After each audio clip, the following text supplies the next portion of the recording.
മേനകിലൊക്കെ പോയി കഴിഞ്ഞാൽ അവിടെ ഈ മാർവാഡീസ് ബിസിനസ് ചെയ്യണ നമുക്ക് കണ്ടാൽ മനസ്സിലാവും. ക്ലാരിറ്റിയിലാണ് സാർ അത് പറ്റില്ല, 50 പൈസ തിരിച്ച് വേണം. ഒരു പാരൻസിനെ സംബന്ധിച്ച് ഈ ബിസിനസ് സ്റ്റാർട്ട് ചെയ്ത് കഴിഞ്ഞാൽ അവിടെ സംഭവിക്കാൻ പോകുന്നത് മോളെ ദുരിതം കാണണം. കാരണം ഇവൻ പോയി ലോൺ എടുക്കും. ഇതാണ് അവരെ പേടി. ഞാൻ അന്ന് ബിസിനസ് ചെയ്ത പോലെ ഇന്നിപ്പോൾ കൊച്ചി വിസിറ്റ് ചെയ്യുന്ന ഒരാൾക്ക് കൊച്ചിയിലൊരു ബിസിനസ് ചെയ്യണം എന്നുള്ളൊരു ആഗ്രഹം ഉണ്ടാവും. അപ്പോൾ അതൊരു കാൽക്കുലേഷൻ, ആ കാൽക്കുലേഷൻ നമ്മൾ കുറച്ച് കാലം കൊണ്ടുനടന്നു കഴിഞ്ഞാൽ തീർച്ചയായിട്ടും നമുക്ക് ചെയ്യാൻ പറ്റും. നമ്മളൊരു PA കൂടെ പോയി എന്ന് പറഞ്ഞാൽ ചീത്തപ്പേര് വരില്ലല്ലോ. ഭാര്യ തന്നെ ആകുമ്പോൾ അത് കുഴപ്പമുണ്ടാവില്ല. എൻ്റെ വൈഫിനോട് ഗോൾഡ് ഒന്നും ഉപയോഗിക്കരുത് എന്ന് പറഞ്ഞിങ്ങനെ ഒരു കാതിൽ പോലും അവൾ ഇടില്ല. ആക്ച്വലി സ്റ്റേബിൾ അല്ലാത്ത ആൾക്കാർ ഗോൾഡ് ഇടുന്നു. ഫിനാൻഷ്യലി നമ്മൾ ഏബിൾ അല്ലാതെ ഗോൾഡ് ഇട്ടില്ല എന്നുണ്ടെങ്കിൽ അവന് അതിനുള്ള ഗതിയില്ലാത്തതുകൊണ്ടാന്ന് പറയും. Hello, hi, welcome to ginger media insights. ഇന്ന് നമ്മുടെ കൂടെ ബ്രാൻഡ് മാസ്റ്ററുള്ള ഒരു പോഡ്കാസ്റ്റ് സെഷനാണ്. And we have the founder of homo sapiens beauty salon. Hello, hi mister Sabith. അതെ, ഞാൻ പേര് പറയാൻ വിട്ടുപോയി, സോറി. ഓക്കെ, ഞാൻ ഈ ഹോമോ സാപ്പിയൻസ് എന്ന് പറയുന്ന പേര് അതെന്തായിരുന്നു ഒരു ഇനീഷ്യൽ ഒരു ബ്യൂട്ടി സലോൺസിന് ഞാൻ അങ്ങനെ ഒരു പേര് കേട്ടിട്ടില്ല. അതെന്തായിരുന്നു അങ്ങനെ ഒരു പേരിടാൻ കാരണം? ഹോമോസാപ്പിയൻസ് ഒരു കുറച്ച് മുമ്പ് രജിസ്റ്റർ ചെയ്ത് വെച്ചിരുന്നൊരു പേരായിരുന്നു. പിന്നെ സലൂണ് നമ്മൾ സ്റ്റാർട്ട് ചെയ്യുന്ന സലൂൺ എന്ന് പറഞ്ഞൊരു ബ്രാൻഡിലേക്ക് വന്ന് കുറച്ച് കഴിഞ്ഞപ്പോൾ നമ്മൾ ഫോർച്ചുനേറ്റ്ലി ആ പേര് തന്നെ ഫിക്സ് ചെയ്താണ് ചെയ്തത്. അത് നിങ്ങളുടെ ഒരു ട്രേഡ് മാർക്കായി മാറിയിരിക്കുകയാണ് ഇപ്പോൾ ഹോമോ സാപ്പിയൻസ്.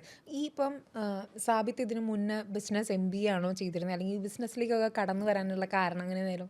ആക്ച്വലി ഞാൻ BCA ആണ് ചെയ്തത്. 2012 BCA കംപ്ലീറ്റ് ചെയ്തത്. അങ്ങനെ ജസ്റ്റ് ഹൈദരാബാദായിരുന്നു. ഞാൻ CCN MCTP ഒക്കെ പഠിച്ച് കാക്കനാട് സെസ്സിനകത്ത് ജോലിക്ക് വേണ്ടി വന്നു. ജോലി വന്ന സമയത്ത് ആ സമയത്ത് ഒരു സാധാരണ ഒരു ജോലിക്കാരൻ്റെ ഒരാവശ്യമാണ് ഒരു നല്ല സലൂണിൽ പോയി ഹെയർ കട്ട് ചെയ്യണം. അപ്പോൾ സാധാരണ ഞാൻ നാച്ചുറൽസിലാണ് അവിടെ ഹെയർ കട്ട് ചെയ്തിരുന്നത്. അപ്പോൾ അവിടെ പ്രൈസ് കുറച്ച് ഹൈ ആയിരുന്നു. അപ്പോൾ ആ ഒരു സമയത്ത് തോന്നിയ ഒരാശയാണ് ഒരു ചെറിയൊരു കുഞ്ഞു സലൂൺ ചെയ്യാന്നുള്ളത്. യൂണിസെക്സ് സലൂൺ അല്ല, ചെറിയ മെൻ സലൂണാണ് സ്റ്റാർട്ട് ചെയ്തത്. അപ്പോൾ ഞാൻ ചോദിക്കുന്നത്, ഈ ബിസിനസ്സിൽ മുൻപരിചയമുള്ള ആരെങ്കിലും ഉണ്ടായിരുന്നു? നമ്മൾ പോരല്ലേ ഗോഡ് ഫാദേഴ്സ് എന്നൊക്കെ പറയുന്നത്. അങ്ങനെ പരിചയമൊന്നുമില്ല. പക്ഷേ ബിസിനസ് ചെറുപ്പം മുതലേ ഒരു ബിസിനസ് അല്ല, നമുക്കത് അതിൻ്റെ ഒരു ഇൻ ആൻഡ് ഔട്ട്സ് നമ്മളൊരു കാൽക്കുലേഷൻ നമ്മളെ മൈൻഡിലുണ്ട്. ഒരു സാധനം ചെയ്യുകയാണെന്നുണ്ടെങ്കിൽ മിനിമം പറയുകയാണെന്നുണ്ടെങ്കിൽ കടല കച്ചവടം ചെയ്യുകയാണെന്നുണ്ടെങ്കിൽ അതിന് കടല വാങ്ങാൻ എത്ര കോസ്റ്റ്, അത് വിറ്റായത് കിട്ടും എന്നുള്ളൊരു കാൽക്കുലേഷൻ നമ്മുടെ കയ്യിലുണ്ട്. അപ്പോൾ അതുകൊണ്ടാണ് നമ്മളൊരു ബിസിനസ്സൊക്കെ ഇറങ്ങുന്നത്. ആക്ച്വലി നമുക്ക് ഇത്ര ഇറക്കി കഴിഞ്ഞാൽ അത് ഇത്ര എടുക്കാൻ പറ്റും എന്നുള്ളൊരു കോൺഫിഡൻസ് പണ്ടേ ഉണ്ട്. അപ്പോൾ ഈ ജോലി ചെയ്തുകൊണ്ടിരുന്ന സമയത്ത് ആദ്യത്തെ ഒരു കണക്ക് കൂട്ടലുകളിൽ ഈ സലൂൺ തുടങ്ങാൻ നേരത്ത് എന്തായിരുന്നു ഒരു ഇനീഷ്യൽ ഇൻവെസ്റ്റ്മെൻറ്റ്, അങ്ങനെയൊക്കെയുള്ള കാര്യങ്ങൾ? എനിക്ക് തോന്നുന്നു 4 lakhs. 4 lakhs എന്ന് പറഞ്ഞു കഴിഞ്ഞാൽ ജോലി ചെയ്തുകൊണ്ടിരിക്കുന്ന സമയത്ത് ഒരു ഹ്യൂജ് എമൗണ്ട്. ആ സമയം അതിൻ്റെ മുമ്പേ നമ്മൾ കുറച്ച് സേവിങ്സ് ഉണ്ടായിരുന്നു. എങ്ങനെയാണെന്ന് വെച്ച് കഴിഞ്ഞാൽ ഞാൻ കോളേജ് പഠിക്കുന്ന സമയത്ത് അഡ്മിഷൻ ചെയ്യുമായിരുന്നു. അപ്പോൾ ആ ഒരു അഡ്മിഷൻ ചെയ്ത ഫണ്ട് ആക്ച്വലി ഒരു 1.5 year ആയിട്ട് നമ്മൾ അടുത്തുണ്ട്. അത് കഴിഞ്ഞ് ജോലി ചെയ്യുന്ന എമൗണ്ട് എന്ന് പറഞ്ഞാൽ നമുക്ക് നമ്മുടെ ഡെയിലി ലൈഫിന് തന്നെ തികയുന്നുള്ളൂ ഉണ്ടായിരുന്നത്. പിന്നെ അതിന് ശേഷം ഒരു NPAP ഹോസ്റ്റിംഗ് എന്ന് പറഞ്ഞൊരു ഹോസ്റ്റിംഗ് കമ്പനി ഞാനും എൻ്റെ ഒരു സുഹൃത്തും കൂടെ ചെയ്തിരുന്നു. അപ്പോൾ അതിൽ നിന്നും കുറച്ചൊരു ഫണ്ട് ഏണിങ്സ് ഉണ്ടായിരുന്നു. അപ്പോൾ ഈ ബിസിനസ് തുടങ്ങുന്നതിന് മുന്നേ തന്നെ ഒരു പ്ലാനിങ് നന്നായിട്ടുണ്ടായിരുന്നു എന്ന് പറയേണ്ടി വരില്ലേ? അത് പ്ലാനിങ് ഉണ്ടായിരുന്നു. നമുക്ക് പ്ലാനിങ് ഇല്ലാതെ നമുക്ക് ചെയ്യാൻ പറ്റില്ല. അതാണോ ഒരു ബിസിനസ്സുകാരൻ? ഞാനിപ്പോൾ ചോദിക്കാം, അതായത് ഇപ്പോഴത്തെ ഒരു ഭയങ്കരമായ പ്ലാനിങ് അല്ല, സാധാരണക്കാരൻ്റെ ഒരു പ്ലാനിങ്. അതായത് നമ്മളൊരു ഒരു ബിസിനസ്സിലേക്ക് ഇത്ര ചെയ്യുന്ന സമയത്ത് നമ്മൾ അതിൻ്റെ ഒരു കാൽക്കുലേഷൻ ഉണ്ടാവുമല്ലോ, സ്റ്റാഫിൻ്റെ സാലറി, ആ ഒരു പ്ലാനിങ് ഉണ്ടായിട്ടുള്ളൂ. അപ്പം നമുക്കിത് ഇത്രയും ഒരു ഡെയിലി ബിസിനസ് എത്ര വരും, അങ്ങനെ. അതല്ലാതെ നമ്മൾ ഇതിൻ്റെ ഫിനാൻഷ്യൽസും അതേപോലത്തെ ഭയങ്കരമായ കണക്കുകളൊന്നും അറിയില്ല ശരിക്കും പറഞ്ഞാൽ. അങ്ങനെ ഒരാളും സപ്പോർട്ടും ഇല്ലല്ലോ. എന്തായാലും തുടങ്ങിയിട്ടൂല്ലേ? അപ്പോൾ ആ സമയത്ത് കൊച്ചിയിലായിരുന്നു ബേസിക്കലി സാബിത്ത്. കൊച്ചി, ഞാൻ ശരിക്കും പാലക്കാട് മലപ്പുറം ബോർഡറാണ്, മണ്ണാർക്കാട് താലൂക്കിലാണുള്ളത്. ഓക്കെ. പക്ഷെ കൊച്ചിയിലേക്ക് വന്നിട്ട് ഒരു ബിസിനസ് സ്റ്റാർട്ട് ചെയ്തു അല്ലേ?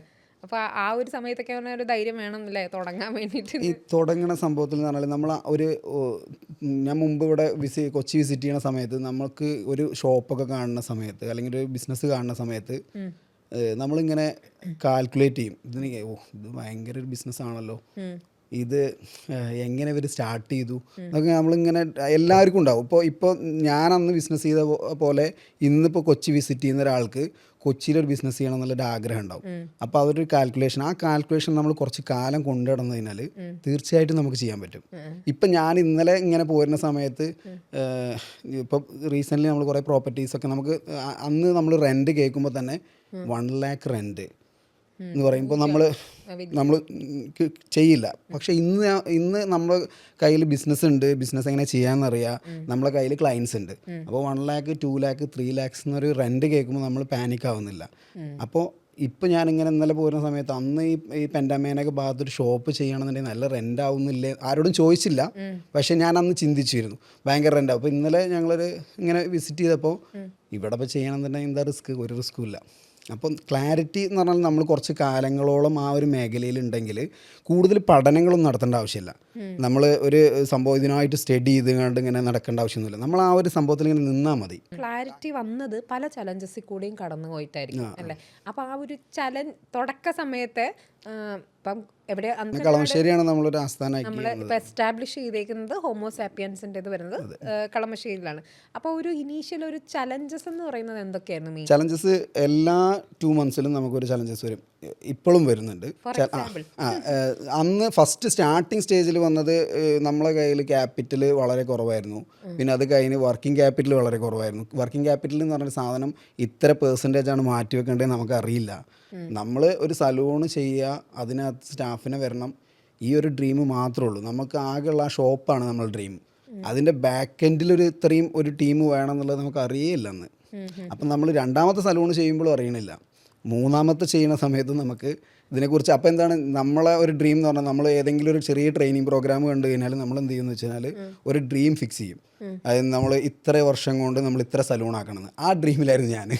അതായിരുന്നു തുടക്കത്തിലുള്ള മെയിൻ സ്വപ്നം. അപ്പം ഞാൻ നമ്മൾ ഫ്രാഞ്ചൈസിയിൽ ഭയങ്കരമായ സ്റ്റഡീസ് നടത്തി. ആരൊക്കെ ഫ്രാഞ്ചൈസി ചെയ്യുന്നു, നാച്ചുറൽസും അതുപോലത്തെ ഏതൊക്കെ സലൂൺസ് ചെയ്യുന്നുണ്ടോ, അല്ലെങ്കിൽ എനി ഫ്രാഞ്ചൈസീസ് എല്ലാവരെയും എല്ലാ ഫ്രാഞ്ചൈസീസിനെയും നമ്മൾ കണക്ട് ചെയ്യും, അവരിൽ നിന്ന് ഡാറ്റ എടുക്കും, ആ ഡാറ്റ അനലൈസ് ചെയ്യും, അതിനെങ്ങനെ നമ്മളതിലേക്ക് എസ്റ്റാബ്ലിഷ് ചെയ്യാൻ നോക്കും. നമ്മൾ സ്വന്തം പ്ലാൻ ഉണ്ടാക്കും. ഈ പ്ലാൻ ഉണ്ടാക്കിയിട്ട് നമ്മൾ നമ്മളെ കയ്യിലില്ലാത്ത ഫണ്ട് ഇൻവെസ്റ്റ് ചെയ്തിട്ട് നമ്മൾ സെലിബ്രിറ്റീസിനെ കൊടുത്തിട്ടൊക്കെ നമ്മൾ ഓരോ പ്രൊമോഷൻസ് മാർക്കറ്റിംഗ് ചെയ്യും. ആക്ച്വലി ഇത് നമ്മളെ ബാങ്ക് അക്കൗണ്ടിൽ നമ്മളെ ഫണ്ട് ഉണ്ടാവുന്ന സമയത്ത് നമുക്ക് വിദ്യാഭ്യാസം ഒന്നും വേണ്ട ആവശ്യമില്ല. ബാങ്ക് അക്കൗണ്ടിൽ നമ്മളൊരു 1 CR ഉള്ളതും നമുക്ക് ഭയങ്കരമായ ക്ലാരിറ്റി ഉള്ളതും രണ്ടും വ്യത്യാസമുണ്ട്. ക്ലാരിറ്റി കൊണ്ട് കാര്യമില്ല. ബാങ്ക് അക്കൗണ്ടിലെ 1 CR ആണ് നമ്മളെ കോൺഫിഡൻസ്. ആക്ച്വലി എനിക്കൊന്നും പറയാൻ അറിയില്ലെങ്കിലും ഈ 1 CRൻ്റെ കോൺഫിഡൻസ് എന്ന് പറയുന്നത് നമ്മളെ ഫ്രണ്ടിലിരിക്കുന്ന ആൾക്ക് മനസ്സിലാവും. അപ്പം നമ്മൾ ഓരോരുത്തർ മീറ്റ് ചെയ്യും, ഇങ്ങനെ നമ്മുടെ ഫ്രാഞ്ചൈസി പ്ലാനൊക്കെ കേട്ടിട്ട് ഭയങ്കരമായ ഇൻവെസ്റ്റേഴ്സൊക്കെ വന്നിട്ട്. അപ്പോൾ അവർക്ക് മനസ്സിലാവും ആക്ച്വലി ഇവനെ കൊണ്ടത് ചെയ്യാൻ പറ്റില്ല എന്ന്. അപ്പോൾ ആ ക്ലാരിറ്റിയാണ് നമുക്ക് വേണ്ടത്. അതായത് നമ്മൾ ഈ സംഭവത്തിൽ നമ്മൾ ചില ആൾക്കാർ ഡ്രീം സെറ്റ് ആക്ച്വലി എനിക്ക് കബളിപ്പിക്കുകയല്ല, നമ്മളൊരു കോൺഫിഡൻസ് ലെവലിലേക്കുള്ള ഇൻവെസ്റ്റേഴ്സേ നമ്മുടെ അടുത്തേക്ക് എത്തുള്ളൂ. നമ്മൾ പ്രതീക്ഷിക്കുകയാണ് ഭയങ്കരമായ ഇൻവെസ്റ്റേഴ്സ് വരും, നമ്മളിങ്ങനെയൊക്കെ എസ്റ്റാബ്ലിഷ്ഡ് ആവും. പക്ഷേ നമ്മൾ എന്ത് ചെയ്യും, നമ്മൾ ഒരു 100 സലൂൺ അല്ലെങ്കിൽ ഒരു 50 സലൂൺ എന്ന് പറഞ്ഞാൽ ഡ്രീമിലാണല്ലോ ഉള്ളത്. അപ്പം നമ്മൾ എന്ത് ചെയ്യുന്ന പറയും, നമ്മൾ യഥാർത്ഥത്തിലുള്ള ഇൻവെസ്റ്റേഴ്സിൽ നിന്ന് നമ്മൾ കുറച്ച് ഡയലൂട്ട് ആവും. ഈ ഡയലൂട്ട് ആവണമെന്നാണ് ഏറ്റവും വലിയ പ്രശ്നം. അപ്പോൾ ഒറിജിനൽ ഇൻവെസ്റ്റേഴ്സ് അല്ല നമ്മളടുത്ത് വന്നതെന്നുണ്ടെങ്കിൽ നമ്മളെ വർഷങ്ങൾ അങ്ങോട്ട് പോയി കിട്ടും. അതായത് നിങ്ങളിപ്പോൾ നിങ്ങളെ കയ്യിൽ ആകെ 10 lakhs ഉള്ളത്, നമ്മളെ പ്രൊജക്റ്റ് ആക്ച്വലി 50 lakhsൻ്റെ. അപ്പോൾ നിങ്ങൾ പറയുന്ന സമയത്ത് എനിക്കിത് എങ്ങനെയും 100 സലൂൺ ആക്കണമല്ലോ, അപ്പോൾ ഞാൻ നിങ്ങളെടുക്കും. നിങ്ങളെടുത്ത് കഴിഞ്ഞാൽ നിങ്ങളെപ്പോഴും നിങ്ങളെ ഫിനാൻസ്, എനിക്ക് ബിസിനസ് ഇല്ലല്ലോ, ഓൾറെഡി വർക്കിംഗ് ക്യാപിറ്റൽ ഇല്ലാതെയാണ് നിങ്ങൾ ഇൻവെസ്റ്റ് ചെയ്തിട്ടുള്ളത്. അപ്പോൾ ഒറിജിനൽ സലൂണിന് വേണ്ട ഇതിനെ ഫണ്ട് ഇല്ലാതെയാണ് ചെയ്തിട്ടുള്ളത്.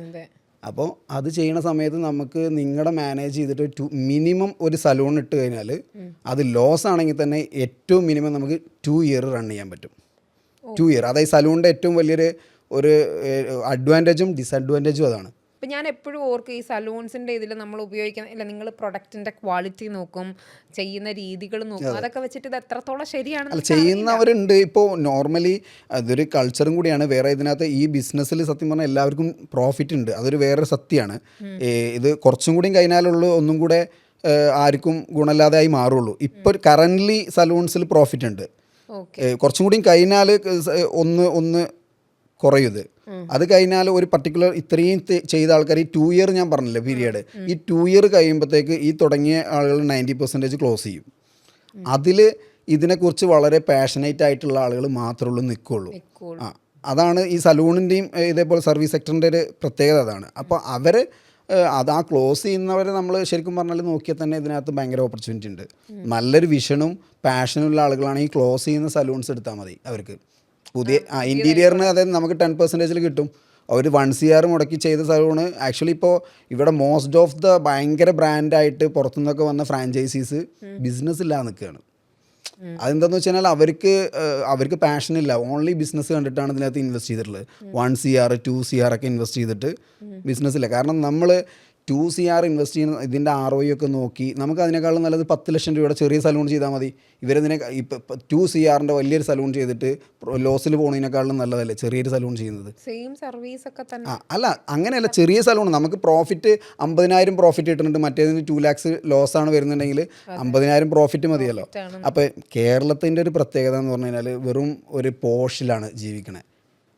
ആർക്കും തന്നെ പൈസ വേണ്ട. ഇപ്പോൾ നോർത്ത് ഇന്ത്യയിലൊക്കെ പോയി കഴിഞ്ഞാൽ അല്ലെങ്കിൽ അവർ ചെയ്യണ നമ്മളിപ്പോൾ ഇവിടെയൊക്കെ മേനകിലൊക്കെ പോയി കഴിഞ്ഞാൽ അവിടെ ഈ മാർവാഡീസ് ബിസിനസ് ചെയ്യണത് നമുക്ക് കണ്ടാൽ മനസ്സിലാവും. ക്ലാരിറ്റിയിലാണ്. സാർ അത് പറ്റില്ല, 50 പൈസ തിരിച്ച് വേണം. നമ്മൾ 50 പൈസ വാങ്ങുമോ? അവരാ ക്ലാരിറ്റിയിലാണ്. അതാണ് അതിൻ്റെ പ്രോഫിറ്റ് എന്ന് അയാൾക്ക് അറിയാം, അയാളത് മേടിക്കുകയും ചെയ്യും. നമ്മളെന്താ ചെയ്യണത്? നമ്മൾ അത് കുഴപ്പമില്ല, ഒരു കാൽക്കുലേഷൻ ഇല്ല. നമ്മളെ DNA തന്നെ ഇപ്പോൾ തമിഴ്നാടിനെയും നമ്മളെയും കമ്പയർ ചെയ്യണമെന്നുണ്ടെങ്കിൽ വളരെ കുറച്ച് DNA ബിസിനസ് ഉള്ളൂ.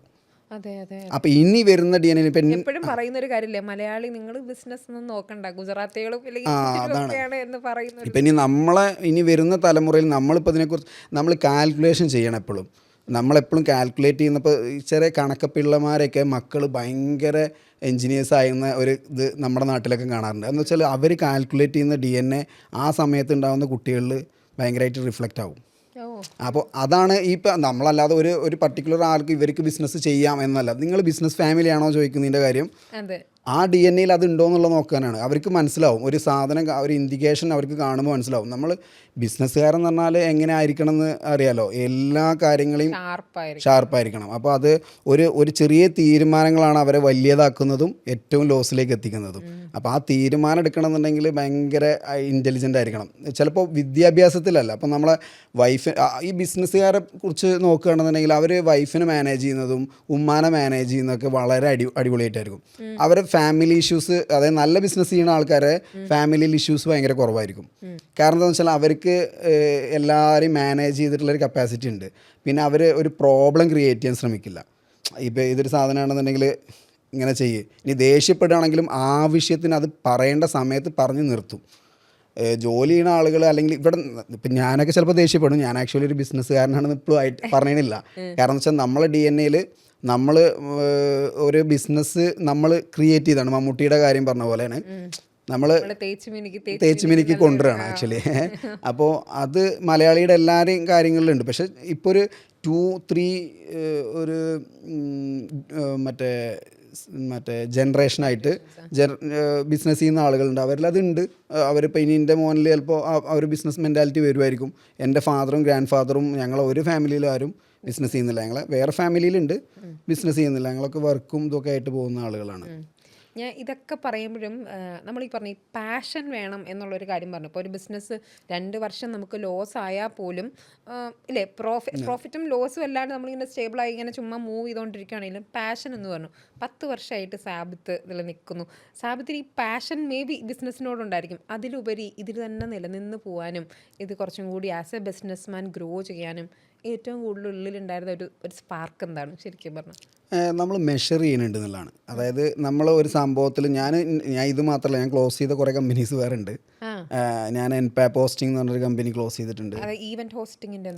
അതല്ല, അത് ഹോസ്റ്റിംഗ് ആണ്, മറ്റേ വെബ് ഹോസ്റ്റിങ്ങും പിന്നെ സെർവർ സെയിലൊക്കെ ആയിരുന്നു. ആക്ച്വലി ഞാൻ പഠിച്ചതാണ്. പക്ഷേ അതിൽ നിൽക്കണം എന്ന് ഭയങ്കര ആഗ്രഹമായിരുന്നു. എന്താ വെച്ചാൽ വീട്ടിൽ കല്യാണത്തിനും പറഞ്ഞു നിൽക്കാനൊക്കെ ആയിട്ടുള്ള ഒരു സെറ്റപ്പിന് വേണ്ടിയിട്ട്. കാരണം അവൻ വെബ് ഹോസ്റ്റിംഗ് ഒക്കെയാണ് ചെയ്യുന്നത്, കൊച്ചിയിലാണ് ഈ ഒരു സാധനത്തിന്. അപ്പോൾ അതിനു വേണ്ടി ഞാൻ 2-3 years അത് എനിക്കിഷ്ടമല്ല. പക്ഷേ ഞാൻ എൻ്റെ ഫ്രണ്ടിന് നല്ല കഴിവുണ്ട്, അവന് ഫാസിൽ എന്ന് പറഞ്ഞിട്ട്. അപ്പോൾ അവൻ്റെ ഒരു സഹായത്തോടു കൂടി ഞാനത് മാക്സിമം റൺ ചെയ്തു. പക്ഷേ ഞങ്ങൾ 2015 തുടങ്ങുന്നത്. അപ്പോൾ 2018 ക്ലോസ് ഡൗൺ ചെയ്യുന്നത് ശരിക്കും. അപ്പോൾ അതുവരെ അത് മാക്സിമം കൊണ്ടുപോയി. അപ്പോൾ അതിന് ശേഷമാണ് നമ്മൾ ഈ ഗോഡാഡി പോലത്തെ കമ്പനീസൊക്കെ വരുന്നത്. നമ്മൾ 799 സെർവർ എടുക്കുമ്പോൾ അവർ 199 കൊടുക്കണേ. സെക്കൻഡ് ഇയറിൽ ഇതാക്കും. പക്ഷെ നമുക്ക് 699 എക്സ്പെൻസ് വരുന്നുണ്ട്. അപ്പോൾ ഇത് ഇനിയും കൊണ്ടുപോകണമെങ്കിൽ അർത്ഥമല്ല. കാരണം നമ്മൾ ചില ഡ്രീം നമ്മൾ ഇന്നതേ ചെയ്യുള്ളൂ എന്ന് പറയാൻ പാടില്ല.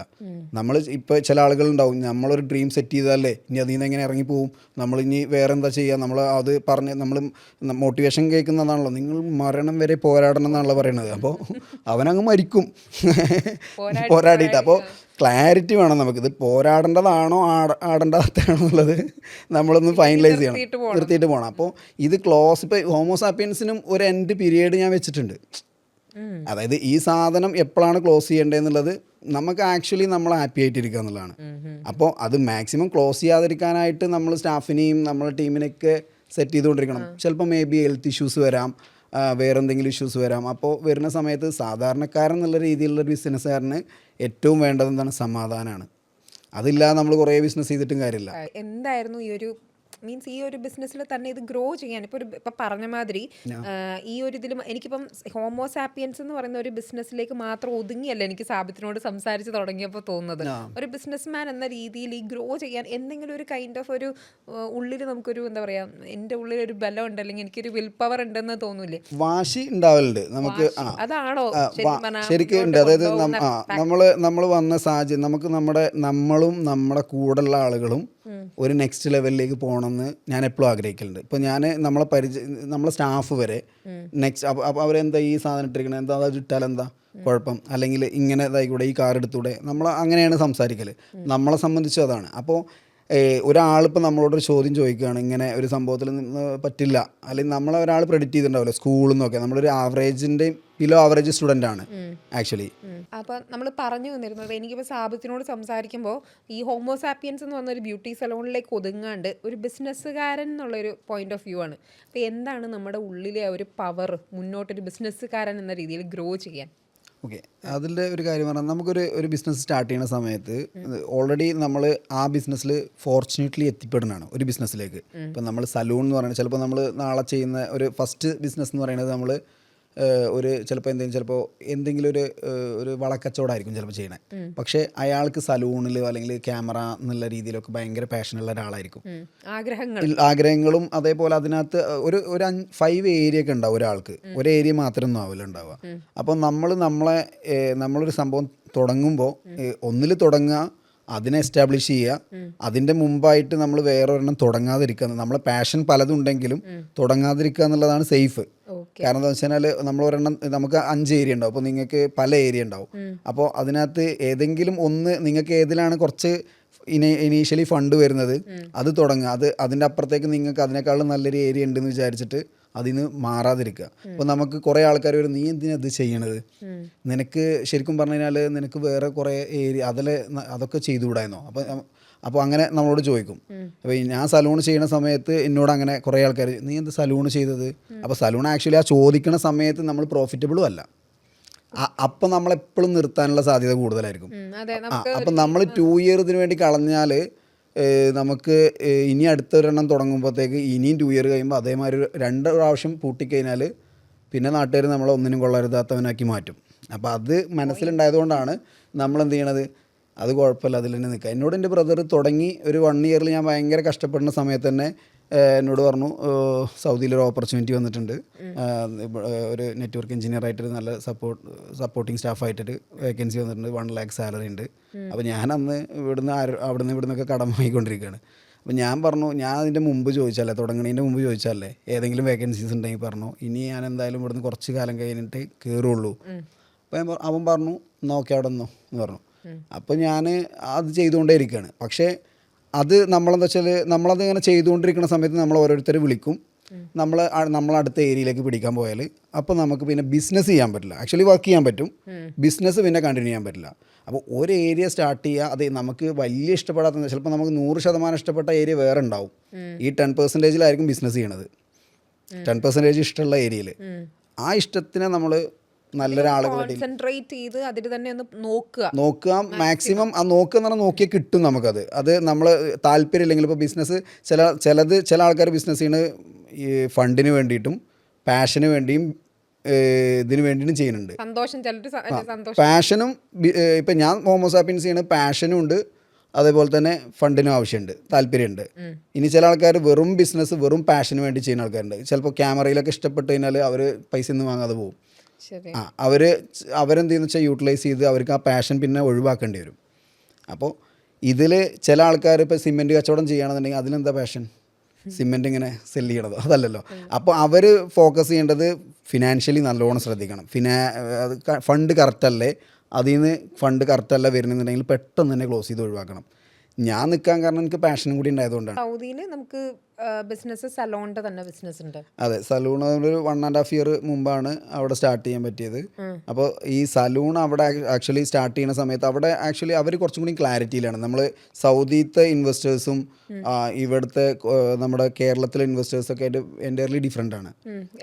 അവർ കുറച്ചും കൂടി മോർ ക്ലാരിറ്റിയിലാണ്. ഇപ്പം നമ്മളവിടെ ചെല്ലുന്ന സമയത്ത് തന്നെ നമ്മൾ അവരോട് സംസാരിക്കുന്ന സമയത്ത് തന്നെ ഇൻവെസ്റ്റ്മെൻറ്റിൻ്റെ കാര്യങ്ങളൊക്കെ സംസാരിക്കുന്ന സമയത്ത് അവർക്ക് മനസ്സിലാവും നമ്മൾ ഫുള്ളൊരു പ്ലാനിൻ്റെ ഭാഗത്ത് കൂടിയാണ് പോണേന്നുള്ളത്. അതായത് ഇവിടുത്തെ ആളുകൾ പൊതുവേ ഒരുപാട് പ്ലാൻസ് ആയിരിക്കും. എങ്ങനെ പോയാലും അവർക്ക് സംസാരിച്ച് നിൽക്കാൻ പറ്റും.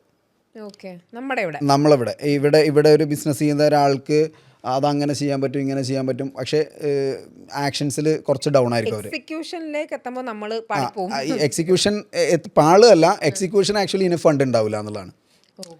അവിടെ ഐഡിയാസ് ഉണ്ടാവും. എക്സിക്യൂഷൻ ചെയ്യണമെന്നുണ്ടെങ്കിൽ ഫണ്ട് വേണമല്ലോ. നമ്മളൊരു ഐഡിയ ഉണ്ടെങ്കിൽ ഐഡിയ ഇംപ്ലിമെൻറ്റ് ചെയ്ത് ഇപ്പോൾ നമ്മൾ ഇനഫ് ഫണ്ട് ചിലപ്പോൾ മാർക്കറ്റിങ്ങിന് വേണ്ടിയിട്ട് ചില ആളുകൾ സോഷ്യൽ മീഡിയയിലേക്ക് ഇൻവെസ്റ്റ് ചെയ്യുന്ന സമയത്ത് അവർ ചോദിക്കും 50,000-ൻ്റെ പ്രോഡക്റ്റ് ആയിരിക്കും ചിലപ്പോൾ. അവർ പറയും 20,000 ചെയ്യാൻ പറ്റില്ലെന്ന്. അപ്പോൾ ഈ 20,000 വേണ്ടിയിട്ട് അവൻ്റെ ടീമിനെല്ലാം ഡയലൂട്ട് ചെയ്യും അവർ. അപ്പോൾ സ്വാഭാവികമായിട്ടും അതിൻ്റെ റിസൾട്ട് ഉണ്ടാവില്ല. അപ്പോൾ 20 പോയി, റിസൾട്ടും ഇല്ല. അപ്പോൾ 50 ചെയ്യേണ്ടടുത്ത് 50 തന്നെ ചെയ്യണം. സൗദി എന്ന് പറയുന്നത് അവർക്ക് ഇനഫ് ഫണ്ട് ഉണ്ട്. അവിടുത്തെ ക്ലൈൻറ്റ് അങ്ങനെയാണ്. അവരും പേ ചെയ്യും, അവർക്ക് നമ്മളും ഇൻവെസ്റ്റ് ചെയ്യും. ഇവിടെ എന്താണ്, ക്ലൈൻറ്റും ചില സമയത്ത് മോശമാണ്, നമ്മൾ അതിലേറെ മോശമാണ്. അപ്പോൾ എന്താ ഈ രണ്ടും. പിന്നെ കാറ്റഗറി സെറ്റ് ചെയ്യുന്നില്ല ഇവിടെ നമ്മളെന്താ വെച്ചാൽ നമുക്ക് വേണ്ട നമ്മളെന്ത് ചെയ്യും, ഭയങ്കരമായൊരു പോഷ് സലൂൺ ചെയ്യും. സ്റ്റാഫിനെല്ലാം ലോക്കൽ സ്റ്റാഫിനെ ആയിരിക്കും വെച്ചിട്ടുണ്ടാവുക. അപ്പം എന്താ ഈ പോഷ് കണ്ടിട്ട് സാധാരണക്കാരൻ അവിടെ കയറില്ല. ഇനിയിപ്പോൾ മറ്റേ പോഷിലൊരാളവിടെ വന്നു കഴിഞ്ഞാൽ തന്നെ അവനാ സ്റ്റാഫിനെ ഇഷ്ടപ്പെടാതെ പോവുകയും ചെയ്യും. അപ്പോൾ 2 ക്ലയൻറ്റിനെയും കിട്ടിയില്ല. നമ്മൾ ചില ഹോട്ടൽസ് സെറ്റ് ചെയ്യണ സമയത്തും ആ ഒരു പ്രശ്നം വരലുണ്ട്. ഭയങ്കര ഹെവി ആയിട്ട് ചെയ്യും, റേറ്റ് കുറവായിരിക്കും. അപ്പോൾ റേറ്റ് കുറവാണെന്നുണ്ടെങ്കിൽ അത്ര പോഷാക്കരുത്, സാധാരണക്കാരനെ കിട്ടില്ല. സാധാരണക്കാരൻ വണ്ടി അവിടെ നിർത്തില്ല, അച്ഛനായിരിക്കും ഇതങ്ങനെ എവിടെ അടിച്ചു വിട്ടെ അടുത്തേ പിടിക്കാം. അപ്പോൾ അവർ നല്ല റേറ്റും ഉണ്ടാവും, ഒരു മോശം സംഭവം. നമ്മളെ നാട് സാധാരണക്കാരുടെ നാടാണ്. അപ്പം നമ്മൾ സാധാരണക്കാരെ ഫോക്കസ് ചെയ്യണം കുറേ കാര്യത്തിൽ. ഞാൻ റീസെൻ്റിലേക്ക് വീഡിയോസൊക്കെ ചെയ്യുന്ന സമയത്ത് ആ ഒരു കാറ്റഗറീസിന് കൂടുതലും ഫോക്കസ് ചെയ്യലുണ്ട്. നമുക്ക് ഇതിനെ ഫണ്ട് വേണത് റൺ ചെയ്യാനായിട്ട്. ആക്ച്വലി അതാണ് മെയിൻ. സൗദിയിൽ പറയുന്ന മെയിൻ എക്സിക്യൂഷൻ ആണെങ്കിലും കാര്യങ്ങളാണെങ്കിലും ഈ ക്ലാരിറ്റി അവർക്ക് ക്ലാരിറ്റി ഉണ്ട്. പിന്നെ അതുമല്ല അവരിതിൽ എപ്പോഴും പറയുന്നത് സൗദിയിലെ ആളുകൾക്ക് കുറച്ച് ബർക്കത്തുണ്ടെന്ന്. സൗദിയിലെ ഇൻവെസ്റ്റേഴ്സിന് അവിടെ ചെയ്യുന്ന ബിസിനസ്സിൽ അവിടെ എന്താണെന്ന് വെച്ച് കഴിഞ്ഞാൽ നമ്മൾ ഐഡിയ ഇവിടെ 90% ഐഡിയയിൽ ആണ് ആളുകൾ ഇൻവെസ്റ്റ് ചെയ്യണത്. അവിടെ ഐഡിയക്കും ഈ ഇൻവെസ്റ്റ് ചെയ്യുന്ന ആൾക്കും ഒരു വാല്യൂ ഉണ്ട്. നമ്മളിവിടെ ഇൻവെസ്റ്റ് ചെയ്യുന്ന ആളിങ്ങനെ കൈ കെട്ടി നോക്കിക്കാണ് ഇവൻ എന്തെങ്കിലും തരുമോ എന്ന് വെച്ചിട്ട്. അവിടെ ഇൻവെസ്റ്റ് ചെയ്ത് കഴിഞ്ഞാൽ ഇത്ര ഇൻവെസ്റ്റ് ചെയ്താൽ ഇത്ര റിട്ടേൺ കിട്ടും എന്നുള്ളൊരു കോൺഫിഡൻസ് ഉണ്ട് അവർക്ക്. അപ്പോൾ അവർ ഇൻവെസ്റ്റ് ചെയ്യാൻ റെഡിയാവും അവിടെ. പിന്നെ നമ്മളെ ഇവിടുത്തെ പോലെയല്ല, ഇവരെ ഈ പ്ലാനിൽ മാത്രമല്ല നിൽക്കുന്നത്. പക്ഷെ ഇവിടുന്ന് പോകുന്ന ഒരാൾക്ക്, ഇവിടെ ഒരു 10 ഇയറൊക്കെ ബിസിനസ് ചെയ്ത് സ്ട്രഗിൾ ചെയ്ത ഒരാൾക്ക് സൗദി ബെസ്റ്റാണ് ശരിക്കും. സൗദി എന്ന് പറഞ്ഞാൽ എന്താണെന്ന് വെച്ചാൽ ഇത്ര കഷ്ടപ്പെടില്ല അവരവിടെ. കേരളത്തിൽ ബിസിനസ് ചെയ്തിട്ട് 10 വർഷം സൗദിയിലേക്ക് പോയപ്പോൾ ഉള്ള ഗുണം എന്താണ് തോന്നിയത്? നമ്മൾ കേരളത്തിലൊരു എക്സ്പീരിയൻസ്, അപ്പോൾ എൻ്റെ കാര്യത്തിൽ മാത്രമല്ല, ഇവിടെ കേരളത്തിലൊരു 10 ഇയറൊക്കെ നല്ല സ്ട്രഗിൾ ചെയ്ത് വർക്ക് ചെയ്യാൻ മെൻറ്റാലിറ്റിയുള്ള ഒരു ബിസിനസ്സുകാരനെ സംബന്ധിച്ച് ഭയങ്കര നല്ലൊരു ഓപ്പർച്യൂണിറ്റിയാണ് സൗദി എന്ന് പറയുന്നത്. ആക്ച്വലി സൗദിയിൽ എസ്റ്റാബ്ലിഷ്ഡ് ആയിട്ടുള്ള ഒരാൾക്ക് അവർക്ക് കുറേ ലിമിറ്റേഷൻസ് ഉണ്ട്. ഇവിടെ നമുക്ക് കുറേ കാര്യങ്ങൾ ചെയ്തു നോക്കാൻ പറ്റും. സൗദിയിൽ എല്ലാ കാര്യങ്ങളും അങ്ങനെ ചെയ്തു നോക്കാൻ പറ്റില്ല. എന്താണെന്ന് വെച്ച് കഴിഞ്ഞാൽ എല്ലാ ബിസിനസ്സും ചെയ്ത് നോക്കണമെന്നുണ്ടെങ്കിൽ നല്ല ഇൻവെസ്റ്റ്മെൻറ്റ് വേണം അവിടെ ലെവി ഉണ്ട്. ലെവി എന്ന് പറഞ്ഞു കഴിഞ്ഞാൽ ഒരു സ്റ്റാഫിനെ നമ്മളവിടെ കൊണ്ടുവരുന്നതിന് ഭയങ്കര എക്സ്പെൻസീവാണ്. വിസ മാത്രമല്ല, അവിടെ ഒരു സ്റ്റാഫിന് നമുക്കൊരു 900 റിയാലിൻ്റെ അടുത്ത് നമുക്കൊരു എക്സ്പെൻസ് മന്ത്ലി ഉണ്ട്. അപ്പോൾ ഒരു സ്റ്റാഫിന് അവിടെ കൊണ്ടുവരും ബിസിനസ് എസ്റ്റാബ്ലിഷ്മെൻറ്റ് അവിടെ ഉണ്ടാക്കുക എന്ന് പറഞ്ഞു കഴിഞ്ഞാൽ കുറച്ച് എക്സ്പെൻസീവാണ്. അപ്പോൾ എല്ലാതും ഇങ്ങനെ നമ്മൾ ക്ലാരിറ്റി ഇല്ലാതെ തുടങ്ങി ചെയ്യാൻ പറ്റില്ല. അപ്പോൾ ഇവിടെ പല സാധനങ്ങൾ ചെയ്തു നോക്കി ഒന്നിലോ രണ്ടിലോ ഒരു ക്ലാരിറ്റി ഉള്ള ഒരാൾക്ക് അവിടെ പോയി കഴിഞ്ഞാൽ നന്നായിട്ട് വർക്ക് ചെയ്യാൻ പറ്റും. പിന്നെ അവർ വർക്ക് ചെയ്യുന്നത് ഭയങ്കര ഒരു അടിപൊളിയായിട്ട് വർക്ക് ചെയ്യുക. എന്താണെന്ന് വെച്ച് കഴിഞ്ഞാൽ നമ്മൾ അവിടെയുള്ള ആളുകൾ ആക്ച്വലി ഒരു ഫ്രൈഡേ സാറ്റർഡേ ആക്ച്വലി ഹോളിഡേയ്സ് ആണ്. ഒരു കോള് പോലും എടുക്കൂല. എത്ര മില്യൺസ് ചെയ്യുന്ന ബിസിനസ്സുകാരനാണെങ്കിലും ഫ്രൈഡേ ഒന്നും കോള് പോലും എടുക്കൂല. അപ്പോൾ ആ ഒരു ഏരിയയിലേക്ക് നമുക്ക് കയറാൻ പറ്റിക്കഴിഞ്ഞാൽ ഇപ്പം ഞാനത് ചെയ്യുന്നുണ്ട്. ആക്ച്വലി ഞാൻ ഫ്രൈഡേ ഫോൺ എടുക്കും, കാരണം നമ്മൾ സ്റ്റാർട്ടിങ് അല്ലേ. അപ്പോൾ നമുക്ക് എന്താണോ കുറവ്, ഇപ്പം സ്റ്റാർട്ടിങ്ങിൽ ഞാൻ ഇവിടെ സലൂണിൻ്റെ കാര്യത്തിൽ ചെയ്ത അന്ന് ഇവിടെ ചൊവ്വാഴ്ച ഞായറാഴ്ചയൊക്കെ ഒഴിവായിരുന്നു ഞാൻ സ്റ്റാർട്ട് ചെയ്യുന്ന സമയത്ത്. അപ്പോൾ ഇത് 7 days ഒരു 365 days ഓപ്പൺ ആക്കുന്ന രീതിയിലേക്ക് നമ്മൾ കൊടുന്നു. അപ്പോൾ ക്ലയൻറ്റിന് ഒരു കൺഫ്യൂഷൻ അല്ല, ചൊവ്വ ബുധൻ അങ്ങനത്തെ ഒരു പ്രശ്നമല്ല. ഇതിപ്പോൾ ഇതേപോലത്തെ ഒരു സാധനം സൗദി ആക്ച്വലി എക്സ്പാൻഡ് ചെയ്തുകൊണ്ടിരിക്കുകയാണ്. അപ്പോൾ ഈ സമയത്ത് നല്ല വർക്ക് ചെയ്യാൻ മെൻറ്റാലിറ്റി ഉള്ള ബിസിനസ്സുകാർ അവിടെ ചെന്ന് കഴിഞ്ഞാൽ മോർ ക്ലാരിറ്റി വേണം. ക്ലാരിറ്റി ഇല്ലെങ്കിൽ ഡബിൾ എക്സ്പെൻസ് ആവും, ലോസ് ആവും. ഇപ്പം നമ്മൾ ബിസിനസ്സിൻ്റെ കാര്യം നോക്കിക്കഴിഞ്ഞാൽ ഇപ്പോൾ 10th ക്ലാസ്സിൽ പഠിക്കുന്ന കുട്ടികൾ വരെ ചെറിയ ചെറിയ ബിസിനസ് മോഹങ്ങളായിട്ട് വരുന്നുണ്ട്. അപ്പോൾ സാബിത്തിന് ഈ ത്രൂ ഔട്ട് ദ ജേർണി എന്താണ് ഈ ബിസിനസ് ജേർണിയിൽ ഒരു ഡെവലപ്പ് ചെയ്യാൻ സ്വയം എടുത്ത ഒരു കാര്യങ്ങൾ എന്തൊക്കെയായിരിക്കും? ഇപ്പം ഞാൻ ബിസിനസ് ചെയ്യുന്ന സമയത്ത് ആക്ച്വലി നമ്മൾ ബിസിനസ് ചെയ്യുന്ന സമയത്ത് ഇതില്ല എന്നല്ല, ആ ഒരു ഏരിയയിലുള്ളവർക്ക് അന്നും ട്രെയിനിങ് ഒക്കെ കിട്ടുന്നുണ്ടായിരുന്നു. ഇപ്പോൾ വലിയ ബിസിനസ്സുകാരായ മക്കൾക്കൊക്കെ അന്ന് ട്രെയിനിങ് ഉണ്ട്, അവരെ അലൈൻ ചെയ്യുന്നുണ്ട് അവർ നല്ല സ്കൂളിലും നല്ല കോച്ചിങ് സെൻറ്ററിലൊക്കെ കൊണ്ടുപോയിട്ട്. പക്ഷേ ഇന്ന് കോമൺലി അത് കിട്ടുകയാണ്. ഇപ്പോൾ ബിസിനസ് സെമിനാർസും വീഡിയോസൊക്കെ കുറേ പ്രൊമോഷണൽ വീഡിയോസൊക്കെ ചെയ്തിട്ട് അത് ശരിക്കും പറഞ്ഞാൽ നോർത്ത് ഇന്ത്യയിൽ നിന്ന് ഇങ്ങോട്ട് വന്നതാണ്. ഒരുപാട് നല്ല ട്രെയിനേഴ്സ് ഉണ്ട്, സന്തോഷ് നായർ പോലത്തെ ട്രെയിനേഴ്സ് ഉണ്ട്. ആ ട്രെയിനേഴ്സിൻ്റെ നല്ല കോഴ്സുകൾ ഇവിടുന്ന് കേരളത്തിൽ നിന്ന് ഒരു എനിക്ക് തോന്നുന്നു 2006 തൊട്ടാണ് ആ ഒരു ജേണി ഇവിടെ സ്റ്റാർട്ടായത്. അപ്പോൾ അതിൽ കുറേ നല്ല ട്രെയിനേഴ്സ് കേരളത്തിൽ വന്നു. നമ്മുടെ സന്തോഷ് നായർ ശിഷ്യന്മാരായിട്ടുള്ള മറ്റേ മധു ഭാസ്കർ, അതുപോലത്തെ കുറേ ആൾക്കാർ വന്നു. അപ്പോൾ നല്ല അതായത് ബിസിനസ്സിന് എന്താ വേണ്ടതെന്ന് വെച്ചാൽ ബിസിനസ് ഇത് ചെയ്യരുത് എന്ന് പറയാൻ ആൾ വേണം നമുക്ക്. ഇപ്പം ഞാൻ ചെയ്യുന്ന സമയത്തും ഞാനൊരു കൺസൾട്ടേഷൻ എടുക്കും. അപ്പോൾ നമ്മളെ ക്ലാരിറ്റിയിലല്ല, നമ്മൾ പുതിയതൊന്നും ചെയ്യുന്ന സമയത്ത് ഇതെങ്ങനെ ചെയ്താൽ എങ്ങനെ ഉണ്ടാവും സാർ എന്ന് ചോദിക്കുന്ന സമയത്ത് സാബിത്ത് അത് ചെയ്യാതിരിക്കണം നല്ലത് എന്ന് പറയാം. അതെന്താണെന്ന് വെച്ചാൽ വേറെ അവർ ചെയ്തിട്ടല്ല, വേറെ ബിസിനസ്സുകാരൻ്റെ ഒരു ഫെയിലിയർ കണ്ടിട്ടുണ്ടാവും അവർ. അപ്പം നമുക്ക് അതിനിപ്പോൾ ഒരു ആൾക്കാർ ഇവിടെ ഉണ്ട്, അതുകൊണ്ട് വളരെ ഈസിയാണ്. പിന്നെ ഈ പേഴ്സണൽ കൺസൾട്ടിങ്ങിന് പകരം പല ക്ലാസ്സസും കാര്യങ്ങളും ട്രെയിനിങ് എപ്പോഴും നമ്മൾ അറ്റൻഡ് ചെയ്തുകൊണ്ടിരിക്കുന്നുണ്ട്. കാരണം എപ്പോഴും നമുക്കൊരു 11X എന്ന് പറഞ്ഞൊരു 11X ഫൈറ്റേഴ്സ് എന്ന് പറഞ്ഞിട്ട് സന്തോഷ് നായർ സാറിൻ്റെ തന്നെ ഒരു സ്റ്റുഡൻ്റാണ് അരുൺ വിക്രം എന്ന് പറഞ്ഞിട്ട്. ഞാനൊരു 3 year ആയിട്ട് അരുൺ വിക്രമിൻ്റെ ശിഷ്യനായിട്ട് വർക്ക് ചെയ്യുന്നുണ്ട്. അതായത് ഡെയിലി കൺസിസ്റ്റൻസി കൊണ്ടുവരാനും ഡെയിലി ആക്ടിവിറ്റീസിൽ നമ്മൾ കൂടുതൽ ക്ലാരിറ്റി കൊണ്ടുവരാനൊക്കെ ആയിട്ടും ബിസിനസ്സിൻ്റെ ഫണ്ടമെൻ്റൽസ് എങ്ങനെയാണെന്നുള്ളത് പഠിക്കാനൊക്കെ ആയിട്ട്. അതൊന്നും ഇനീഷ്യലി ചെയ്യേണ്ട സാധനമല്ല. ഒരു ബിസിനസ് സ്റ്റാർട്ട് ചെയ്യുന്നതിൻ്റെ മുമ്പ് ഇതൊക്കെ പഠിച്ചിട്ട് ബിസിനസ് ചെയ്യേണ്ട ആവശ്യമില്ല. കുറച്ച് കോച്ചിങ്, അതായത് ചെയ്യണ സമയത്ത് ശ്രദ്ധിക്കേണ്ട ഒരു 1, 2, 3 സെമിനാറുകളൊക്കെ മതി ഒരാൾക്ക് സ്റ്റാർട്ട് ചെയ്യാനായിട്ട്. ആദ്യം തന്നെ കോച്ചിങ്ങിലേക്ക് പോയി ചെയ്യേണ്ട ആവശ്യമില്ല. പക്ഷേ ഇപ്പോൾ ഇതൊരു കൾച്ചറായി മാറി. കുട്ടികൾക്ക് ഇപ്പോൾ ആളുകൾ 10th പഠിക്കുന്ന ആളുകളെ തന്നെ ഒരു ബിസിനസ്സുകാരനാക്കാൻ വേണ്ടി നിൽക്കുന്നുണ്ട്. മുമ്പ് നമ്മളൊരു ജോലിക്കാരനാക്കാനുള്ള സ്റ്റഡീസ് ആയിരുന്നു ഉണ്ടായിരുന്നത്. ഇപ്പോൾ അത് മാറി ഒരു ബിസിനസ്സുകാരനൊരു റെപ്യൂട്ടേഷൻ വന്നു. ബിസിനസ്സുകാരൻ എന്ന് പറഞ്ഞു കഴിഞ്ഞാൽ അതൊരു നല്ല ക്വാളിറ്റി ഉള്ളതാണ്. ബിസിനസ്സുകാരന് നിലനിൽപ്പ് ഉണ്ട് എന്നുള്ളത് ആര് തിരിച്ചറിയുന്നുണ്ട്? പാരൻസ് തിരിച്ചറിയുന്നുണ്ട്. ഇപ്പോൾ കേരളത്തിലൊരു കാലഘട്ടം വരെ ഈ ബിസിനസ്സുകാർക്ക് ഇപ്പം ബിസിനസ് ആണെന്ന് പറഞ്ഞു കഴിഞ്ഞാൽ കല്യാണം വരെ നിരസിക്കുന്ന ഒരു സമയം ഉണ്ടായിട്ടുണ്ട്. ഗവൺമെന്റ് ജോലിയാണെങ്കിൽ ഈസി ആയിട്ട് നമുക്ക് ഒരു പെൺകുട്ടീനെ ചിലപ്പോൾ കല്യാണം കഴിക്കാനും അല്ലെങ്കിൽ വിശ്വാസമുണ്ട്. ഓക്കെ, നിങ്ങളെ അതിൽ ഒരു സത്യമുണ്ട്. സത്യം പറഞ്ഞാൽ അന്ന് ബിസിനസ്സിന് ക്ലാരിറ്റി ഇല്ല, കൂടുതൽ ബിസിനസ്സും ഫെയിലിയറാണ്. അപ്പോൾ ഒരു പാരൻസിനെ സംബന്ധിച്ച് ഈ ബിസിനസ് സ്റ്റാർട്ട് ചെയ്ത് കഴിഞ്ഞാൽ അവിടെ സംഭവിക്കാൻ പോകുന്നത് മോളെ ദുരിതം കാണണം. കാരണം ഇവൻ പോയി ലോൺ എടുക്കും. ഇതാണ് അവരെ പേടി. ലോൺ എടുക്കും, ക്ലാരിറ്റി ഇല്ല. കാരണം ഈ പാരൻറ്റിന് തന്നെ അറിയാം അവന് DNA ഉണ്ടാവില്ല, ബിസിനസ്സുകാരനല്ലല്ലോ കേരളക്കാരൊരിക്കലും. അപ്പോൾ ഇന്ന് ആ സിറ്റുവേഷൻ മാറി. അന്ന് എന്താണെന്ന് വെച്ചാൽ ഒരു ഗവൺമെൻറ് ജോലിക്കാരനെ കൊണ്ട് ഒരു പെൺകുട്ടിൻ്റെ എല്ലാ ഡ്രീമും ഫുൾഫിൽ ചെയ്യാൻ പറ്റിയിരുന്നു. അവരുടെ ഡ്രീം ആക്ച്വലി ലിമിറ്റഡ് ആയിരുന്നു. ഇപ്പോൾ അവർക്ക് ഒരു ഗവൺമെൻറ് ജോലിക്കാരന് ചിലപ്പോൾ 20,000 30,000 ആ റേഞ്ചിലായിരുന്നു സാലറി ഉണ്ടെങ്കിൽ അതൊരു ഫിക്സഡ് ഇൻകമാണ് ആക്ച്വലി. ആ ഫിക്സഡ് ഇൻകത്തിലേക്ക് അവരുടെ ഡ്രീം എല്ലാം ഒതുക്കി ജീവിക്കുകയാണ് അവർ. ഇന്ന് ബിസിനസ്സുകാരനെ കുട്ടികൾ കല്യാണം കഴിക്കണം എന്ന് പറയുന്നത് അവരുടെ ഡ്രീം അൺലിമിറ്റഡ് ആണ്. ആ അൺലിമിറ്റഡ് ഡ്രീം ഫുൾഫിൽ ചെയ്യണമെന്നുണ്ടെങ്കിൽ ഗവൺമെൻറ് ജോബ് പറ്റില്ല. ബിസിനസ്സുകാരനുള്ളൂ ഗവൺമെൻറ് ജോബ് എന്ന് മാത്രമല്ല, ഇവിടെ കേരളത്തിലുള്ള ഒരു ജോബും പറ്റില്ല. ദ സെയിം തിങ് ബിസിനസ്സുകാരൻ്റെ ഭാര്യയാണെങ്കിൽ ബിസിനസ്സിൽ കൂടെ പങ്കാളിയാവാനുള്ളൊരു അവസരവും കൊടുക്കുന്നുണ്ട്. അതെ, ഉണ്ട്. ഇപ്പം എല്ലാവരും വൈഫുമാരൊക്കെ ഇൻവോൾവ് ചെയ്യിപ്പിക്കുന്നുണ്ട്. ആക്ച്വലി ഞാൻ എൻ്റെ വൈഫിനൊക്കെ ഇപ്പം തന്നെ പഠിപ്പിച്ച് എൻ്റെ കൂടെ നിർത്തിയിരിക്കുകയാണ്. കാരണം എന്താ വെച്ചാൽ നമുക്കൊരു സെക്കൻഡ് പേഴ്സണെ ബിൽഡ് ചെയ്യേണ്ടതുണ്ട്.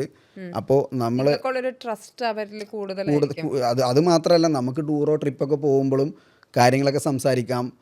നമ്മൾ അതെ, നമ്മളൊരു പി എൻ്റെ കൂടെ പോയി എന്ന് പറഞ്ഞാൽ ചീത്തപ്പേര് വരില്ലല്ലോ. ഭാര്യ തന്നെ ആകുമ്പോൾ അത് കുഴപ്പമുണ്ടാവില്ല. അപ്പോൾ ഭാര്യയ്ക്ക് മോർ ക്ലാരിറ്റി ഉണ്ടാക്കുകയാണെന്നുണ്ടെങ്കിൽ നമുക്ക് ലൈഫ് ഒന്നും കൂടിയും അടിപൊളിയായിരിക്കും. പിന്നെ നമ്മൾ വളരുന്ന സമയത്ത് എന്ത് ചെയ്യുന്നത് വെച്ച് കഴിഞ്ഞാൽ ഭാര്യ ഭയങ്കര താഴെയാണ് നിൽക്കുന്നതെന്നുണ്ടെങ്കിൽ സത്യം പറഞ്ഞു കഴിഞ്ഞാൽ നമ്മൾ അവരെ ഇൻവോൾവ്മെൻറ്റ് കുറക്കും.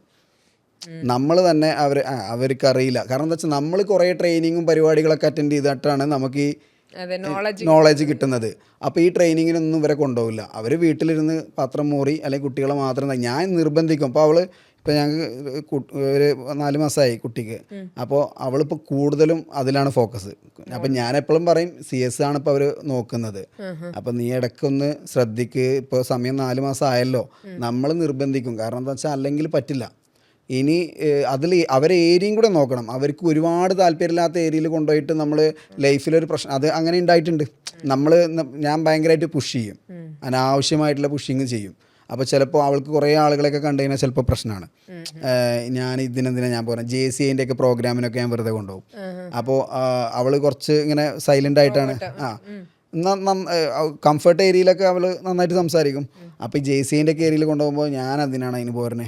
അപ്പോൾ ഞാനത് കുറച്ച് സ്ലോ ഡൗൺ ചെയ്തു. കാരണം ഒരുപാട് നമ്മൾ പുഷ് ചെയ്തിട്ട് അവർക്കൊരു ടെൻഷൻ ഉണ്ടാക്കണ്ട എന്നുള്ള രീതിയിൽ. അപ്പോൾ ഫാമിലീസിനെയും കൂടെ ഇൻവോൾവ് ചെയ്യിപ്പിക്കുന്നത് വളരെ നല്ലതാണ് നമുക്ക്. ബിസിനസ് എന്ന് പറഞ്ഞാൽ നമ്മളൊരു ബിസിനസ്സുകാരൻ്റെ ആ ഒരു ടെൻഷനിൽ ജീവിക്കുന്നത് ഭയങ്കര റിസ്ക്കാണ്. അപ്പോൾ ഫാമിലീസിനെ ഇൻവോൾവ് ചെയ്യിപ്പിച്ചിട്ട് ആ ടെൻഷൻ കുറച്ച് അവരും കൂടി ഇതാകുമ്പോൾ ഇതൊരു നല്ല ജേണിയാണ്. നമ്മൾ 2 കൂട്ടർ ജോലി പോലെയാണ് ബിസിനസ് ചെയ്യണത്. ബിസിനസ് എന്ന് പറയുന്നത് ഭയങ്കര പോഷിട്ടിട്ട് രാവിലെ കാറിൽ ഇറങ്ങുന്നു, ഈ ഒരു സാധനം മാത്രമേ കൊടുക്കണമെന്നുണ്ടെങ്കിൽ അപ്പോൾ ഈ ഫെയിലിയറിൽ അവർ നമ്മളെ കൂടെ ഉണ്ടാവില്ല. നമ്മൾ ബിസിനസ് ഒരു ഏരിയയിൽ മാറ്റി വെച്ചിരിക്കുകയാണ്. ഡെയിലി ലൈഫ് ഒരു ജോലിക്കാരൻ്റെ പോലെയാണ്. നമ്മൾ സാലറി എഴുതിയെടുക്കുന്നു, ആ സാലറിയിൽ ജീവിക്കുകയാണ് ഞാനും എൻ്റെ വൈഫും. അത് ബാക്കി ലോസ് വന്നു കഴിഞ്ഞാലും എന്ത് വന്നു കഴിഞ്ഞാലും നമ്മളാ സാലറി എടുക്കും. സാലറിയിൽ നമ്മൾ ഡെയിലി ലൈഫ് അടിപൊളിയായിട്ട് പോകും. അത് കഴിഞ്ഞ് പ്രോഫിറ്റ് ഉണ്ടെങ്കിൽ അത് സൈഡിലുണ്ടാവും. അപ്പോൾ നമുക്ക് എക്സ്പാൻഷനിലേക്ക് ഉപയോഗിക്കാം. ഇന്ന് നമ്മൾ ഭയങ്കരമായ കാറും വണ്ടിയും കാര്യങ്ങളൊക്കെ ആയിട്ട് അത് വൈഫുമാരിലും ഭയങ്കര നമുക്ക് ഇമ്പാക്റ്റ് ഉണ്ടാക്കും. അവർക്ക് പെട്ടെന്നൊരു ബിസിനസ്സിൽ ലോസ് വന്നു കഴിഞ്ഞാൽ ഈ സംഗതി മാനേജ് ചെയ്യാൻ പറ്റില്ല. അപ്പം നമ്മൾ എപ്പോഴും ഒരു ലൈഫ് ഇങ്ങനെ അതേപോലെ തന്നെ നമ്മളെക്കുറിച്ച് കുടുംബക്കാർക്കൊന്നും അറിയില്ല. ഇപ്പോൾ റീസെൻ്റ്ലി എൻ്റെ വീട്ടിൽ ഭയങ്കര എല്ലാവരും ഏട്ടന്മാരൊക്കെ നല്ല രീതിയിൽ പശുവിനെ കുട്ടി ഉണ്ടായപ്പോൾ ഒരാൾ അറിവും കാര്യങ്ങളും സ്വർണ്ണമൊക്കെ കെട്ടാൻ പറഞ്ഞിരുന്നു. ഞാൻ ആക്ച്വലി എൻ്റെ വൈഫിനോട് ഗോൾഡ് ഒന്നും ഉപയോഗിക്കരുതെന്ന് പറഞ്ഞിരിക്കണേ. ഒരു കാതിൽ പോലും അവളിടില്ല ആക്ച്വലി. അത് എന്തുകൊണ്ടെന്ന് വെച്ചാൽ ഒന്ന് എനിക്ക് ഈ ഒരു ഇപ്പോൾ നടക്കുന്നത് ഒരു ആ ഗോൾഡിനെ ഡിപ്പെൻഡ് ചെയ്തിട്ടുള്ളതായതുകൊണ്ട് അതിനെതിരെ ഒരു ഇതെന്നുള്ള രീതിയിൽ. എന്നിട്ട് എന്ത് ചെയ്യുക, നല്ല ഫിനാൻഷ്യലി സ്റ്റേബിൾ ആവുക. നമ്മൾ സ്റ്റേബിളായിട്ടും നമ്മൾ ആ ഗോൾഡ് ഇടില്ല എന്ന് പറയുമ്പോൾ ഗോൾഡിൻ്റെ വാല്യൂ കുറയണേ. നമ്മൾ സ്റ്റേബിൾ അല്ലാത്ത ആൾക്കാർ ഗോൾഡ് ഇടുന്നു. അപ്പോൾ നമ്മൾ ഇപ്പോൾ ഞാൻ അവളെ അതാണ് നമ്മൾ നന്നായിട്ട് സ്റ്റേബിൾ ആവുക. ഫിനാൻഷ്യലി നമ്മൾ ഏബിൾ അല്ലാതെ ഗോൾഡ് ഇട്ടില്ല എന്നുണ്ടെങ്കിൽ അവന് അതിനുള്ള ഗതിയില്ലാത്തതുകൊണ്ടാന്ന് പറയും. അപ്പോൾ നമ്മൾ ഫിനാൻഷ്യലി ഏബിൾ ആവുക, എന്നിട്ട് അത് ഉപയോഗിക്കാതിരിക്കുക. ഞാനപ്പോൾ അവളോട് പറയില്ല. അപ്പോൾ ഞാൻ അവൾക്ക് കമ്പയർ അവൾ ഒരു ഇടയ്ക്കൊന്ന് ഇങ്ങനെ കാത് തൊട്ടേന്ന് ചോദിച്ചിട്ടുണ്ട് അതിനോട്. അപ്പോൾ ഞാൻ പറഞ്ഞു, ഈ പറയണ മറ്റേ IAS ഓഫീസേഴ്സിനൊക്കെ ശ്രദ്ധിച്ചിട്ടുണ്ടോ? അവരൊരു മുത്തുമാലായിരിക്കും കിട്ടുന്നത്. അവരെ ക്വാളിറ്റി എന്ന് പറയുന്നത് ആക്ച്വലി അവർ എഡ്യൂക്കേഷനിലാണ്. അവർക്ക് ഇപ്പം നമ്മളെ വീട്ടിലും ഉമ്മമാർക്കൊക്കെ അവരെക്കാട്ടിലും സ്വർണ്ണമാണ്. അവരിവിടെ ആരെന്നാ നീ ആരെ വില വെക്കുക അല്ലേ? അപ്പോൾ നമ്മൾ ചെയ്യേണ്ടത് നമ്മളെ ക്വാളിറ്റിയും നമ്മളെ കോണ്ടാക്ട്സൊക്കെ വർദ്ധിപ്പിച്ച് ഫിനാൻഷ്യലി നമ്മൾ റിച്ച് ആണെന്നുള്ളത് നമ്മളെ ആളുകളെ കൊണ്ട് പറയിപ്പിക്കണം. എന്നിട്ട് നമ്മളെ ഓർണമെൻറ്റ്സൊക്കെ കുറക്കണം. അപ്പോൾ നമുക്കൊരു വാല്യൂ വേറെയാണ്. ആ സാധനം ചെയ്യുകയാണെന്നുണ്ടെങ്കിൽ അതായിരിക്കും ബെറ്റർ. അപ്പോൾ എന്താണെന്ന് വെച്ചാൽ നമ്മൾ ഫിനാൻഷ്യലി ഏബിൾ അല്ലാത്ത സമയത്തും ആളുകൾക്ക് നമ്മളെ മനസ്സിലാവില്ല. പോഷ് കാണിച്ചിട്ട് അവൻ്റെ അടുത്ത് എല്ലാം പോയി, കാറും വണ്ടിയൊന്നും ഇല്ല. ഇപ്പോൾ ഗോൾഡൊക്കെ വിറ്റ് ഇത് നമ്മൾ വിറ്റോ ഉണ്ടോ ഇല്ലേന്നൊന്നും അറിയില്ല. ആ സാധനത്തിനാണ് നമ്മൾ ഈ ഒരു സ്ട്രാറ്റജി ചെയ്തിട്ടുള്ളത്. സ്ട്രാറ്റജിയാണ് അതല്ലേ? അതെ ഓക്കെ. നമ്മളിതെല്ലാം പറഞ്ഞ് ത്രൂ ഔട്ട് നമ്മൾ ഈ ബിസിനസ്സിനെ പറ്റിയുള്ള ഗ്രോത്തും കാര്യങ്ങളും പറഞ്ഞപ്പോഴും എനിക്ക് ഉള്ളിൽ തോന്നിയൊരു ചോദ്യമാണ്, സാബിത്തിനൊരു ഇൻസ്പിറേഷൻ അല്ലെങ്കിൽ ഒരു ഐഡിയൽ ആയിട്ട് ആരെങ്കിലും ഉണ്ടോ? ഞാൻ ഇന്ന ആളെ പോലെ ആകണം, അല്ലെങ്കിൽ എനിക്ക് ഇദ്ദേഹത്തിനെയാണ് ഇഷ്ടം? എനിക്ക് അങ്ങനെ ഒരു ഇൻസ്പിറേഷൻ ഉണ്ടായിട്ടില്ല. ഇൻസ്പിറേഷൻ എന്ന് പറഞ്ഞാൽ ഒരാളെപ്പോലെ ആവണം എന്നുള്ളത്, അയാളെ ഒരു കുറച്ച് ക്വാളിറ്റീസ് ഞാൻ അഡോപ്റ്റ് ചെയ്യലുണ്ട്. കുറച്ച് സാധനങ്ങൾ ഇപ്പോൾ ഒരാളെ അതേപോലെ ആവണം എന്ന് നമുക്ക് ഒരിക്കലും പറ്റില്ല. അത് നമ്മളൊരു ഡിഫറെൻറ്റ് ആളാണ്. ആക്ച്വലി നമ്മളൊരു 5 ഏരിയ എന്ന് പറഞ്ഞാൽ ഒരിക്കലും വേറെ ആളായിട്ട് കമ്പയർ ചെയ്യാൻ പറ്റില്ല. നമ്മൾ വന്ന സാഹചര്യത്തിൽ നിന്നും നമ്മൾ ലേൺ ചെയ്തിന്നുള്ള ഒരു പക്ക യുണീക്ക് ആയിട്ടുള്ള ഒരാളാണ് ഞാൻ.